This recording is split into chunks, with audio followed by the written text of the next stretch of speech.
Hey guys, আশা করি সবাই ভালো আছেন। আজকে আমি চলে আসি হিমছড়ি, কক্সবাজার হিমছড়ি। যারা যারা কক্সবাজার চিনেন তারা তো অবশ্যই হিমছড়ি চিনেন, কিন্তু হিমছড়ি আইসা আপনি পাবেন কি পাবেন জানেন? এক পাশে পাবেন পাহাড়, দেখেন পাহাড়, আর এক পাশে পাবেন সাগর। আপনি দুটোই উপভোগ করতে পারবেন। দেখেন হিমছড়ির উপরে দেখতেছেন টাওয়ার, এটা টাওয়ার হইতে আপনি সাগর একদম কাছে দেখতে পারবেন।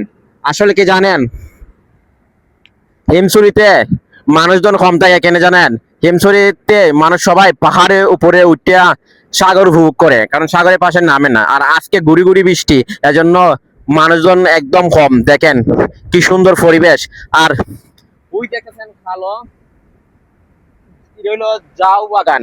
কারণ এখানে জাউ বাগান মানে সাগরের মধ্যে, সাগরের সাইডেই একটা দ্বীপ।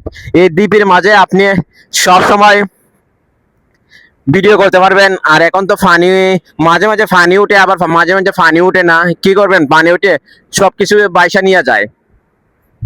আর কক্সবাজারে এমন একটা বিষয়, কক্সবাজারে এমন মোগল আছে, কিন্তু এখানে বৌদ্ধ, হিন্দু, বৌদ্ধরা বেশি, আদিবাসীরা বেশি বাস করে। কারণ পার্বত্য বান্দরবন জেলা এলাকা, তো এজন্য আদিবাসীরা বেশি বাস করে।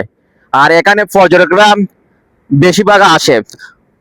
প্রত্যেকদিন পর্যটকরা প্রায় 1 থেকে 1.5 লাখ 2 লাখ পর্যন্ত পর্যটকরা থাকে। তাই সাগর উপভোগ করে, পাহাড় উপভোগ করে, টেকনাফ, এরপর সেন্ট মার্টিন, মানে সব জায়গায় তারা এখান থেকে চলাফেরা করতে পারে। এ পাশে রুটটা দেখতেছেন, এই রুটটা কিন্তু আসলে অনেক সুন্দর। কারণ কিছু বলার নাই, কক্সবাজারের সম্পর্কে কিছু বলার নাই। যারা যারা কক্সবাজারে আইছেন অবশ্যই কক্সবাজারের সম্পর্কে জানেন। আসলে কি জানেন, দেখছেন সাগরের কাছে আমি চলে যেতেছি, কারণ এখানে ঢেউটা একটু কম। কারণ হিমছড়ির যে এখানে, এখানে একটু ঢেউটা কম, কারণ এখানে সাগর থাকে সমতল।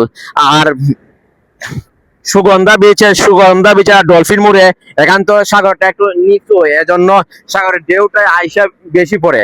দেখেন এখানে ঢেউটা একদম কম না। আসলে কি জানেন, যেখানে সমতল এখানে মজা লাগে, ঘুরতেও ভালো লাগে। কিন্তু সকালে হয়তো মানে জোয়ার আসছিল, এজন্য উপরে পানিও গেছিল। এখন জোয়ার নাই, দেখেন এবারে পানি কোথায় আছে।